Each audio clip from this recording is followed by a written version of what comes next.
Wanted to start this episode with a poem by Wendell Berry. I came across this one on social media today and it really resonated. This is How to Be a Poet by Wendell Berry. To remind myself. 1. Make a place to sit down. Sit down. Be quiet. You must depend upon affection, reading, knowledge, skill, more of each than you have, inspiration, work, growing older, patience, for patience joins time to eternity. Any readers who like your poems doubt their judgment. 2. Breathe with unconditional breath the unconditioned air. Shun electric wire. Communicate slowly. Live a 3-dimensioned life. Stay away from screens. Stay away from anything that obscures the place it is in. There are no unsacred places. There are only sacred places and desecrated places. Accept what comes from silence. Make the best of it you can, of the little words that come out of the silence, like prayers prayed back to the one who prays. Make a poem that does not disturb the silence from which it came. Make a poem that does not disturb the silence from which it came. So I'm recording this in Basel, Switzerland. Julia and I have been on a 2-week adventure just in Switzerland. People were asking, aren't you going anywhere else in Europe? There is plenty. There has been more than enough here to occupy our time. And we sat together. No, maybe we were walking this morning, just reviewing all of the things that we've done, not that we've learned, not that we've experienced, but just logistically the things we've done over the past 2 weeks. And it's been quite a bit and has never felt rushed. And I think one of the reasons that poem that I just shared resonated was a couple lines in it. Specifically, stay away from anything that obscures the place it is in. There are no unsacred places. There are only sacred places and desecrated places. One of the most striking days that we had over the past couple weeks was a trip to a town called Grindelwald, which is the real name of a real place. It's not just a name from the Fantastic Beasts franchise that got canceled, the Harry Potter thing.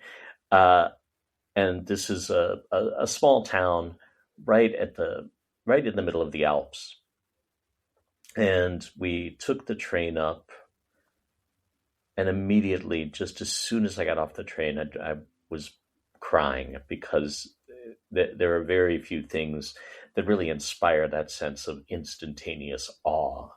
And standing in the Alps with these majestic mountains that so many people have written poems about and created art, portraiture around, literally took my breath away in the best possible way. And it felt very much like a sacred place.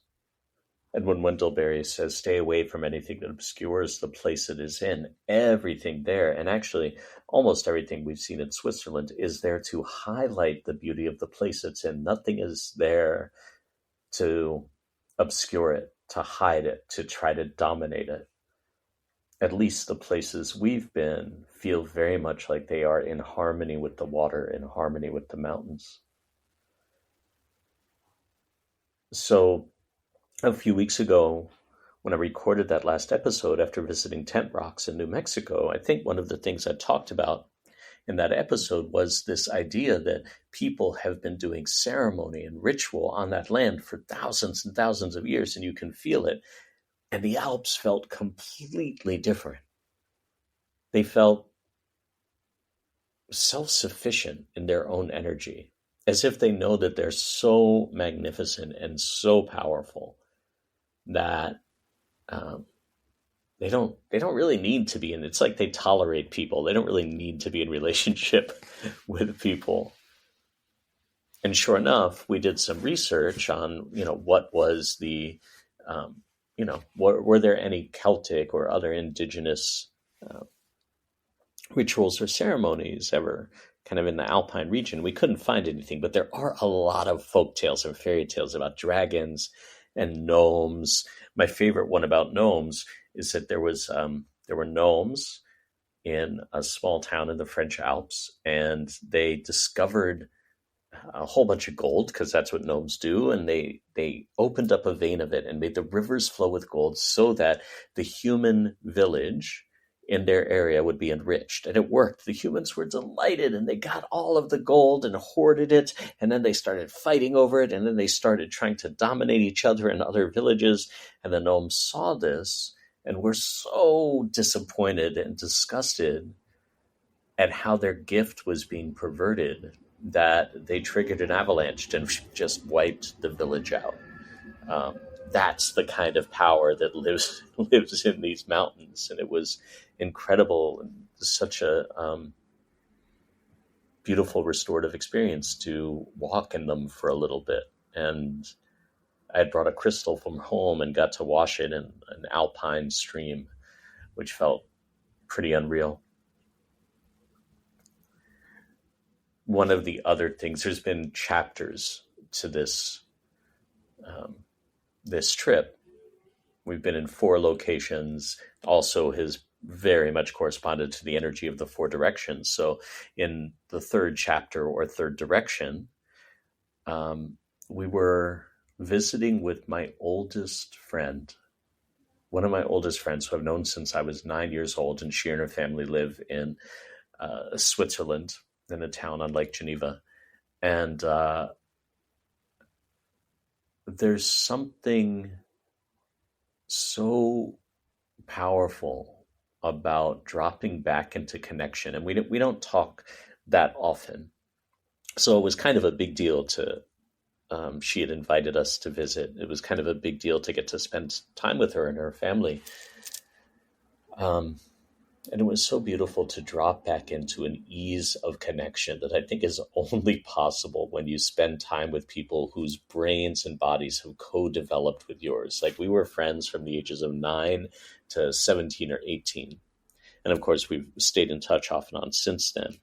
But I think there's something that happens when you go through puberty together, when you go through high school together, when you see each other in that like horribly awkward phase of trying to figure out what your body is and your brain is developing. And so I think I've talked on this podcast about having a childhood that was stamped with loneliness, stamped with a feeling of being other, and spending time with my friend and her family was evidence that controverted that. And so I shared some of what I've shared in previous episodes about kind of realizing recently how, my brain, I had to make a lot of effort to make my brain do linear school things. And it was really cool to reconnect with my friend and share that with her and have her say, well, yeah, you were lovely. Like, she would have never known it. We spent so much time together. It was so beautiful to see her as a parent and get to know her kids and spend more time with her husband. So that's been part of this trip too.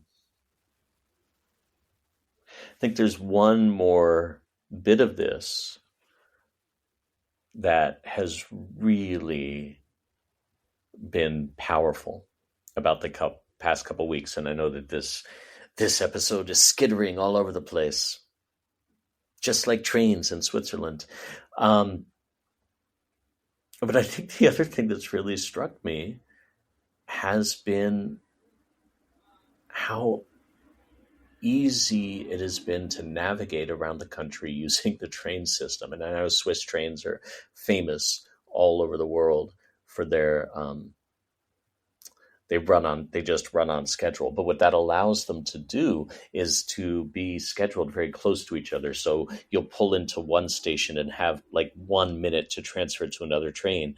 And 99.9% of the time, that's no problem. And so there is this basic fabric of trust in the system that pervades anybody who regularly rides the trains. They just know that it's going to work.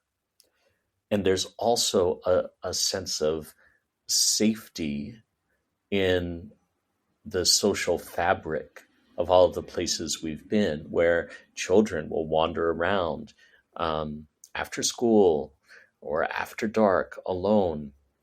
They'll be walking their dogs or riding their bikes, and people are sitting out just on benches having conversations. It was really beautiful to see men doing this, just sitting together on a bench after work, sharing a beer and talking, watching the sunset in a park. And it was really beautiful to see and just for a moment to be a part of. And it also brought up a deep sense of sadness and melancholy because we don't have that where we live. And we live in what is billed as one of the most beautiful small cities, really a small town in the United States. We don't have a walkability. We certainly don't have systems that we trust, whether it's a train or a taxi or a bus system or even, food supply, anything like that. Definitely not the water. So we're moving, traveling through this world where there is a basic level of trust and security in systems, in transportation, in water. And we're going to be going home to kind of the opposite of that, where like a lot of things simply don't work in a reliable way. There are some beautiful things. I'm not trying to, talk trash about where we live. And there are some things that just aren't there, that just I've never experienced in the social fabric of living in the United States, and how heartbreaking that is.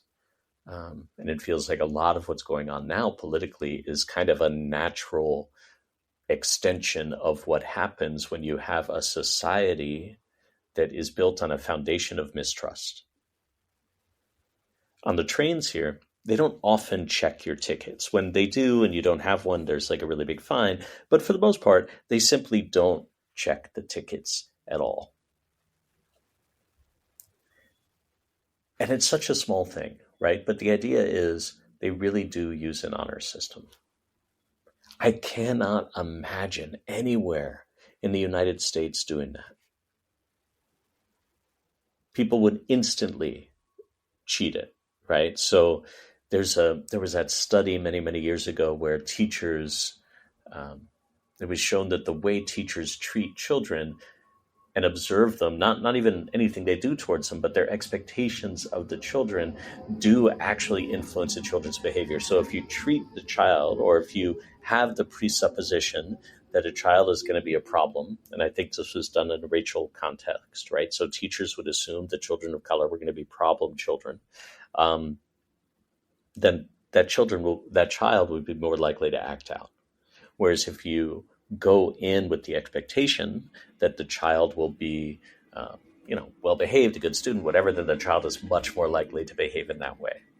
And it seems like in the United States, we treat everyone like a criminal. We just make the assumption that everyone is going to try to get one over on the system. And so all of our systems, whether it's transportation, food, whatever, are built with that presupposition in mind.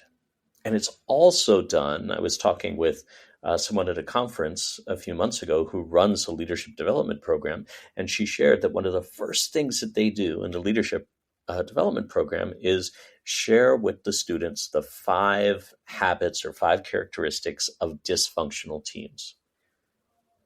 And what we talked about was how when we start by teaching someone about all the ways a team can go sideways and be dysfunctional, then it is much more likely that they're going to embody those dysfunctions, as opposed to what if we started with, hey, here's what really well-functioning teams do. And we create that frame, then it is much more likely that the students are going to embody those characteristics. And of course, challenges will come up and then you can navigate them. And it feels like In the United States, we kind of do an elevated version of that where we go, these are all the ways you are going to misbehave. And so we're going to put as many laws and rules and regulations in place as possible to make sure that you don't do those things. As opposed to saying, which seems to be the case here, we're going to trust you to do the right thing. We walked through these huge vineyards just in the open off of Lake Geneva. And Julia and I asked my friend, does anybody ever just pick the grapes? And the answer was, no, that's just not really what people do here, right? There is a tacit social contract. So in the United States, those grapes would be, surrounded by electrified wires. There would be cameras on us because the assumption is someone's going to come steal all the grapes. Not because they need to for food necessarily, but just that's because we treat people as criminals and expect that they will. And so we put all of these preventative measures in place that in turn create the kind of behavior that we're trying to prevent.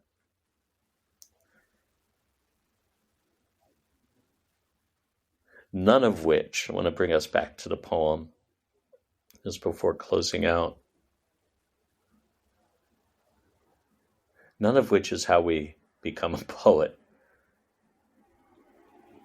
I just want to read this part again as a reminder, and I think this is some of what I've been experiencing the past couple of weeks. Breathe with unconditional breath the unconditioned air. Shun electric wire. Communicate slowly. Live a three-dimensioned life. Stay away from screens. Stay away from anything that obscures the place it is in. There are no unsacred places. There are only sacred places and desecrated places. Feels like the past 2 weeks have had the tremendous gift of only being in sacred places. And for that, I'm incredibly grateful. Thanks for listening.